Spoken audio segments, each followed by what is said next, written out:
しばくんと猫ちゃんのお花見。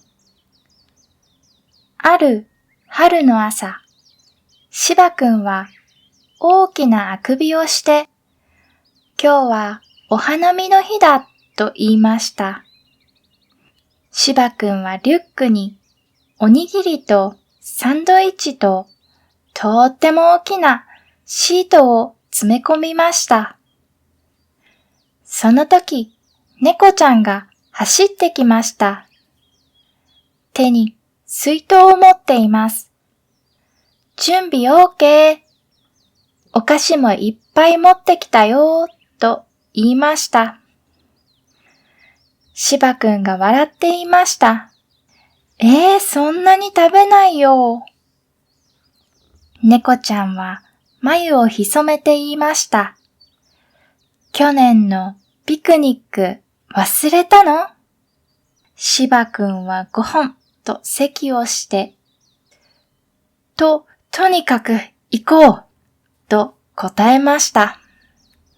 しばくんと猫ちゃんはお腹をグーグー鳴らしながら公園へ出発。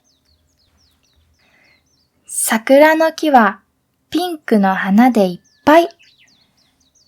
花びらがふわふわと舞い降りてきます。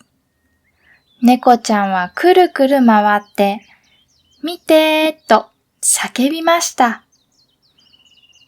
でも、くるくるしすぎて倒れそう。しばくんは大笑い。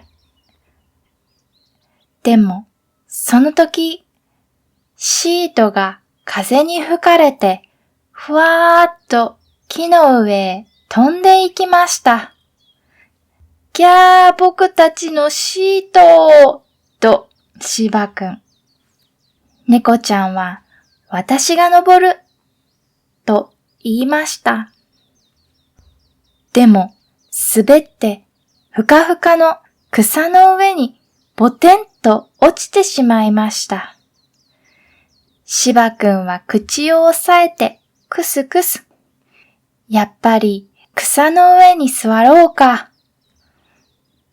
しばくんと猫ちゃんは木の下に座って食べ物をリュックから出しました。いただきます。猫ちゃんはおにぎりを食べ始めました。しばくんがサンドイッチを手に持った瞬間、バサッと大きな音がして、カラスが空から飛んできました。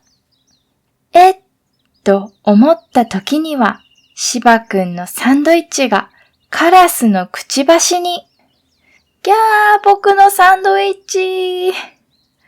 カラスはくるーっと空を回って、しばくんの目の前で遠くへ飛んでいってしまいました。猫ちゃんは笑いました。まさかのカラスアタック。しばくんはしょんぼり。僕のサンドイッチ。猫ちゃんは大丈夫。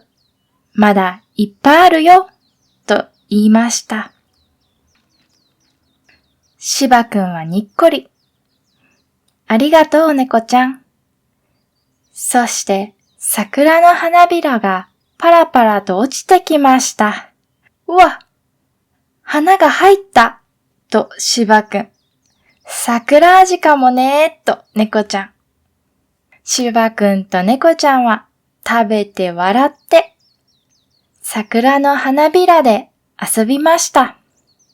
お腹もいっぱいになったしばくんと猫ちゃんは草の上にゴロンと寝転がりました。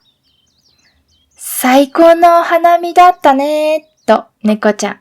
しばくんもうなずいて、次はもう一枚のシートとはしごとカラスよけも持ってこよう。